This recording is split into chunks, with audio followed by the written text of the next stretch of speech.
Halo semuanya, selamat malam. Kembali lagi bersama saya Yusuf Bahtiar. Kita akan bahas pertandingan Newcastle United versus Man United. Kalau dari hasil pertandingan, saya kira teman-teman sudah tahu semua lewat Fabrizio Romano atau lewat dari beranda medsos kalian masing-masing. Hasilnya 2-1, MU gagal 3 poin. 2 gol Newcastle itu, 1 penalti Anthony Gordon sama si William Osula. Kita akan bahas momen William Osula. Ini pemain 22 tahun atau 23 tahun, gila ngegas gitu, menggigit pemainnya. Ya pokoknya si Anthony Gordon cetak penalti, dibalas sama Casemiro. Terus di babak kedua hampir alot sih, yang hasilnya ya ditutup sama si William Osula itu di menit 90, dan jadilah 3 poin untuk Newcastle dan Man United gigit jari. Oke, kita guys akan bahas pertandingannya, bahas jalan proses pertandingannya. Kalau kita lihat hasil, kita bisa lihat dari live score, lihat dari Google statistik dan lain-lain. Tapi kita akan bahas bagaimana pertandingan dan perkembangan Man United di bawah Michael Carrick. Ini pertandingan ke-9 setelah dipimpin Carrick. 9 ya. Praktis seperti yang kita lihat ya, kita kan patokannya kalau untuk menilai satu konsistensi atau satu pola tim minimal adalah 10 pertandingan. Kenapa harus 10? Karena game di Liga Primer itu kan totalnya 38. Jadi kalau kita melihat 10 pertandingan itu, kurang lebih kita melihat seperempat atau kurang lebih 25% pertandingan liga atas tim tersebut.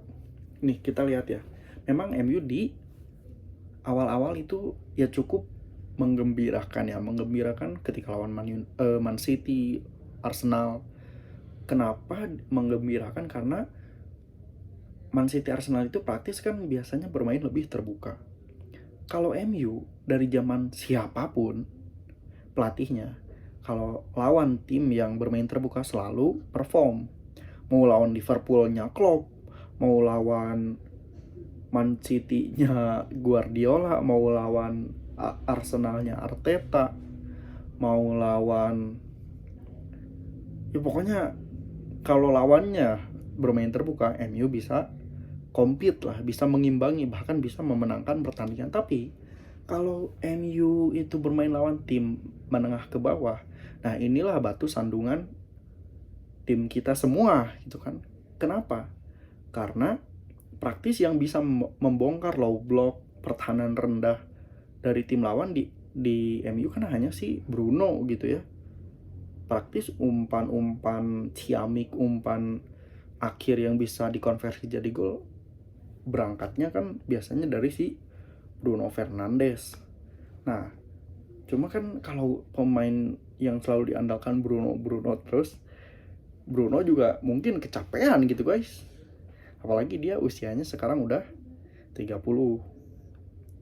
Dan di Liga Inggris itu kan praktis tim itu kan yang bermain terbuka mungkin sedikit. Mungkin hanya peringkat 1 sampai 6 gitu ya. Kan sisanya 7 sampai 20-nya itu sisanya ya bermain pragmatis gitu. Yang penting dapat poin. Gak apa-apa bertahan low block, yang penting seri, terus kalau bisa incar counter attack, cetak gol. Ya termasuk Newcastle ini juga kayak gitu ya. Nah, oke, kita akan bahas Man United ya.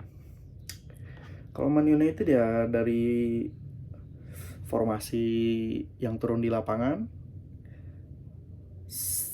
ya setelan pabrik ya guys, setelannya MU banget, 4-2-3-1 biasa seperti yang kita tahu. Lamens di penjaga gawang, Maguire, Yoro di fullback, kanan kirinya Shaw, Majraoui, biasanya si Dalot ya. Sekarang Majraoui dikasih kesempatan, tapi anjir ini baru main menit 85 cedera. udah mah di kartu kuning cedera.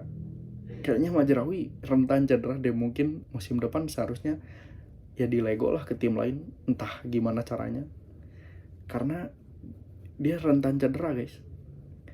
Terus di defensifnya defensive midfieldnya itu ada dua, Kobbie Mainoo Casemiro, kanan kiri di wingernya itu Cunha Mbeumo, free rollnya itu di attacking midfield Bruno Fernandes, dan strikernya Sesko. Biasanya kan si strikernya itu Mbeumo, baru Sesko masuk sebagai super sub pemain pengganti di babak kedua biasanya. Sekarang dia starter, tapi kayaknya dia di pertandingan ini kurang kelihatan. Nah, kalau dari sisi tuan rumah Newcastle sebenarnya secara kualitas materi pemain, kedalamannya juga cukup oke ya. Kipernya itu ada Ramsdale, terus di benchnya juga ada Nick Pope juga cukup bagus ya. Terus fullbacknya itu ada dua, Burn sama Mtiau itu yang ex-nya AC Milan, kanan kirinya Hall sama Trippier juga ini dia sebagai kapten ya. Saya rasa sih Kieran Trippier ini membawa nilai tambah untuk tim. Membawa nilai tambah sih, soalnya dia kayak memberi kedewasaan gitu lah, ada kepemimpinan di tim ini ya. Terus defense-nya itu, by the way, kalau Newcastle itu mainnya 4-3-3 ya. Empatnya tadi Berntiau, kanan kirinya Hall, Trippier. Terus tiganya itu ada satu defensive midfield Sandro Tonali, bekas AC Milan juga. Nah, attacking midfieldnya ada dua, Joelinton sama Ramsey. Nah, terus wingernya itu Barnes sama Anthony Elanga, dan strikernya Anthony Gordon. Nah, si Anthony Gordon ini pemain bagus guys, anjay. Sebenarnya ada siapa sih?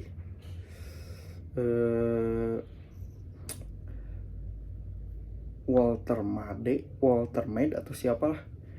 Nah, itu juga bagus sih guys. Tapi kenapa ya nggak main? Apakah dia cedera atau gimana? Nah, gitu dari segi pertandingan, dari segi formasi pemain. Ya pokoknya praktis sih kalau di babak satu ini cukup banyak kartu ya. Jadi ada 2 kartu kuning untuk Newcastle dan 2 kartu kuning untuk MU, si Luke Shaw sama si Mbeumo. Pokoknya paling momen penting di babak satu itu yaitu si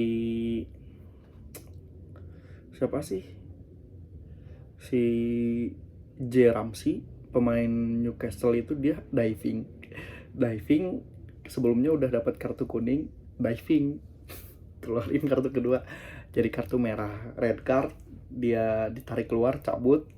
Praktis kan si Newcastle itu bermain dengan 10 orang. Nah, berarti MU ini lawan 10 orang guys. Di babak kedua itu full 11 lawan 10. Tetap kesulitan. Nah, di babak satu itu yaitu momen pentingnya satu pemain di kartu. Setelah selang berapa menit gitu ya, mungkin selang 5 menitan ada penalti. Newcastle dapat penalti, eksekusinya sama strikernya Anthony Gordon, langsung ya dicetak gol. Setelah cetak gol, MU juga nggak mau, mungkin agak ngegas sedikit. Bruno kasih assist, ada Casemiro heading, cetak gol lewat sundulan Casemiro. Kayaknya Casemiro ini dia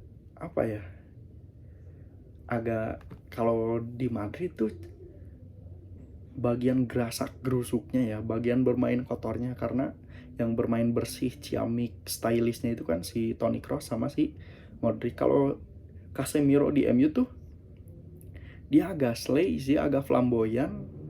Memang tetap tipikal defensive midfield ala Brazil, tapi kalau dibanding di Madrid sih, peran di MU nih dia agak slay, agak agak flamboyan, agak santai, agak tidak Casemiro yang gerasak gerusuk, yang geradak geruduk dengan tenaga kerbau gitu loh. Nah, praktis kan Casemiro cetak gol 1-1 ya. Nah, udahan beres, babak 1 beres. Setelah babak 1 kan ini tuh apa ya?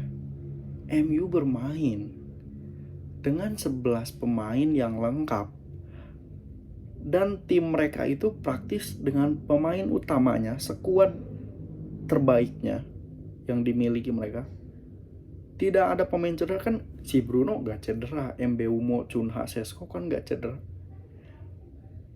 Dengan kondisi begitu pun lawan Newcastle yang 10 orang kesulitan guys.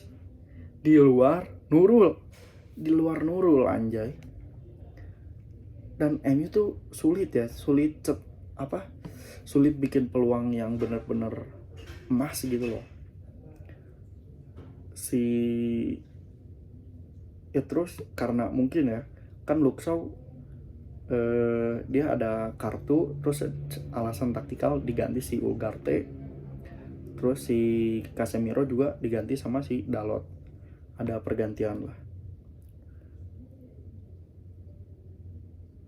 Nah, mungkin untuk menambah mengganti, kan MU nih berusaha, kan posisi 1-1 berusaha mencari gol kemenangan gitu ya.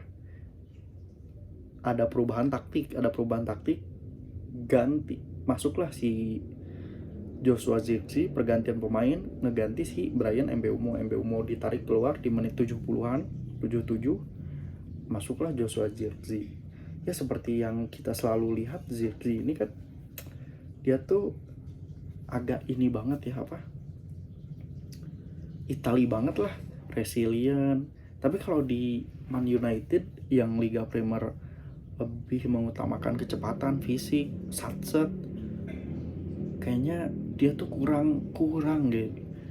Mungkin si Joshua Zirkzee ini lebih baik balikin ke Serie A. Bisa kayak si Højlund tuh ke Napoli, atau balik kemana, Fiorentina, ke AC Milan, atau kemana lah, atau ke Inter, atau ke Juve. Karena praktis mungkin dia kalau di Serie A lebih berguna dan lebih bermanfaat dibanding dengan cara main si Joshua Zirkzee ini di Liga Inggris gitu ya. Karena Liga Inggris lebih fisikal. Nah, pokoknya itu ada alasan keputusan taktis. Si Zirkzee ngeganti Mbeumo, terus si Amad Diallo masuk ngegantiin Kobbie Mainoo.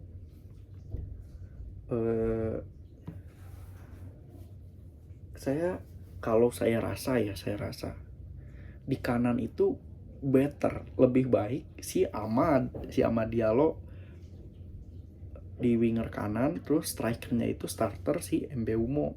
Nah, nanti di babak kedua baru masukin Sesko atau Zirkzee gitu guys. Jangan mainin si Sesko-nya di awal, soalnya dia tuh kayaknya lebih perform kalau jadi super sub ya, Benjamin Sesko itu. Mungkin secara stamina kalau dia main 30 menit juga lebih lebih mengimbangi lah, bisa kasih performa terbaiknya gitu kalau dia bermain 30 menit.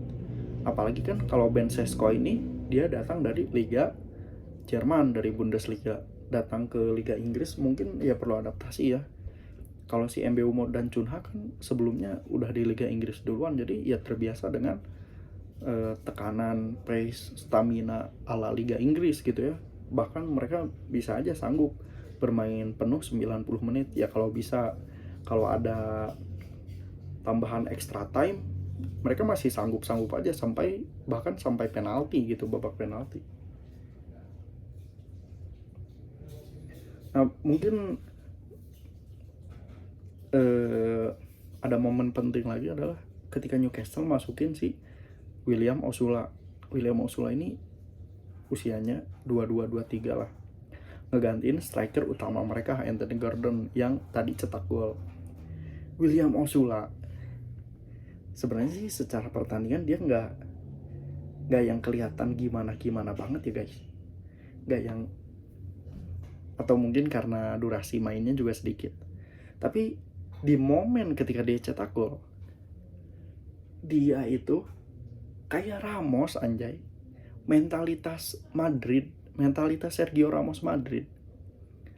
Ketika MU pegang bola di area Newcastle, MU berusaha mencetak gol, MU berusaha membuka ruang atau mencari umpan kunci. Si William Osula ini kayak ngebreak lah, nerobos, ngerebut bola dari pemain MU. Dia yang merebut, dia kasih passing ke pemain belakang, lalu dia lari ke arah kanan, sisi kanan tuh yang sisinya Lamine Yamal, lari aja ke arah sisinya Lamine Yamal, langsung dapat umpan dari belakang. Nih misal ini belakang ya, ini belakang, ini kan area Lamine Yamal, set, kasih bola sini, nah dia lari ke sini, set. Ketika di sini dia pegang bola, anjir ini anak muda lah, talenta muda.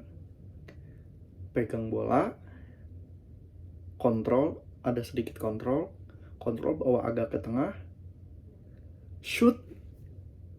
Tahu nggak itu? Kayak golnya siapa?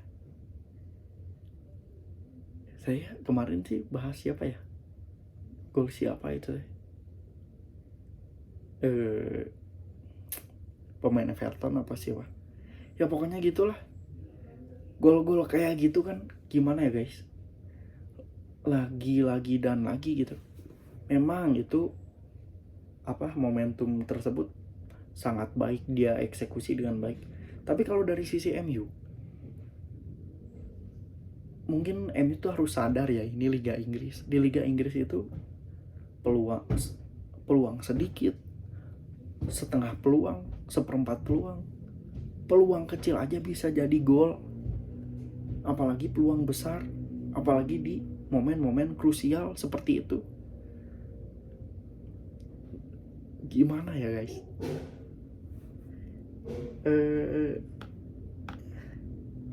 Ya ini bukan salah 1-2 orang, bukan salah satu pemain atau 2 pemain ya yang di belakang, tapi ya ini koordinasi seluruh pemain gitu ya. Karena tidak antisipasi, pemain-pemainnya tidak langsung narik ke belakang gitu ya. Nah kalau dari sisi Michael Carrick, kayaknya sih saya lihat ya, kalau dia melakukan hal hebat, saya rasa iya, dari sisi dia mengembalikan kepercayaan para pemain seperti Bruno, Sesko, Cunha Mbeumo. Terus pemain kayak Kobbie Mainoo kan dia jadi sering main gitu ya, mengembalikan pemain-pemain seperti Maguire. Kepercayaan dirinya tumbuh lagi lah. Soalnya kalau dulu di zaman si Amorim, kayak si Bruno aja itu kayak capek sendiri, dia dipasang di pivot tengah, dia harus jemput bola dari belakang, dia harus bagi bola di tengah, dia juga yang harus bikin assist atau bikin peluang di depan gawang lawan. Itu Bruno banget gitu, jadi bebannya banyak di si Bruno. Nah kalau saya rasa di Michael Carrick ini, dia bermain standar sih, standar saya tidak bilang jelek ya guys, tapi dia hanya melakukan hal standar yang seharusnya dilakukan pelatih. Karena kalau kita jadi pelatih MU juga melihat kondisi kayak gitu, ya praktis kita juga bakal main 4-2-3-1 gitu kan. 4-2-3-1 ya, si Bruno di mana posisinya, yaitu AMF, attacking midfield. Casemiro, Kobbie di mana ya pasti di defense, karena memang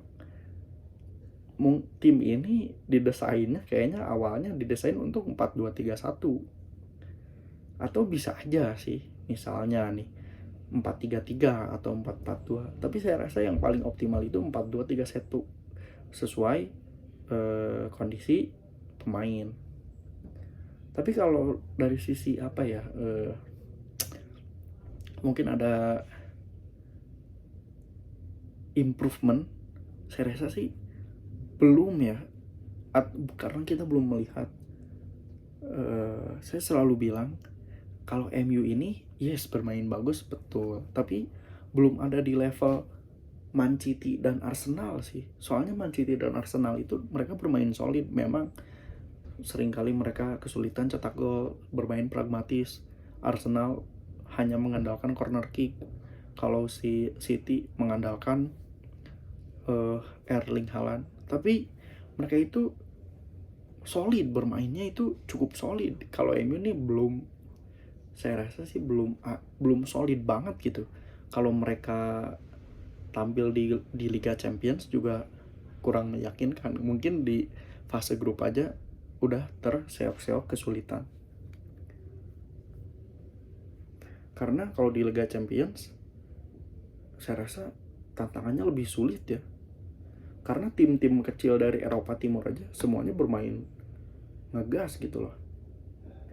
Nah, kita nih, kalau teman-teman lihat misalnya statistik di lapangan, tembakan MU shotnya 14, on targetnya 5. Terus penguasaan bolanya MU 52, Newcastle 48. Kesannya sih kayak MU mendominasi dari segi operan, dari akurasi, dari tendangan sudut dan lain-lain. Tapi padahal pertandingan di lapangan itu ya berimbang sih guys. Newcastle juga nggak main yang gila-gila banget, enggak. MU juga main yang gila-gila banget ya. Dua-dua tim ya bermain biasa aja sih, standar dengan kemampuan mereka gitu, tidak lebih tidak kurang. Tapi kalau saya rasa di sisi Newcastle ini entah apa yang kayak dimantrai, dikasih mantra apa pemain Newcastle oleh Eddie Howe, sampai mereka 10 pemain tuh masih bisa compete gitu, masih bisa 10 pemain lawan 11. Ini kan lapang gede gitu guys, capek anjay. Dan selama babak kedua tidak seperti 10 lawan 11 sih, mereka seperti utuh 11 lawan 11 gitu. Gak tau MU-nya lagi jelek gitu ya. Pokoknya, oh iya by the way, si kiper Arsenal, memang dulunya si kiper Arsenal ya, Aaron Ramsdale, di pertandingan kali ini dia bermain bagus, dia menyelamatkan banyak tembakan berbahaya dari MU. Total save penyelamatannya itu 4, Lamens 3. Ya, menarik sih guys, karena kita kan kalau melihat kiper Inggris ya paling lihatnya Alisson, terus si Donnarumma, terus si siapa, padahal banyak pemain-pemain yang underrated gitu ya, termasuk si William Osula ini. Nggak tahu sih pemain ini apakah dia bakal konsisten ya, karena kalau dari ngegasnya sih udah ada ya. Terus secara fisikalitas dia juga tinggi, 190, larinya kenceng, usia masih muda, orang Denmark.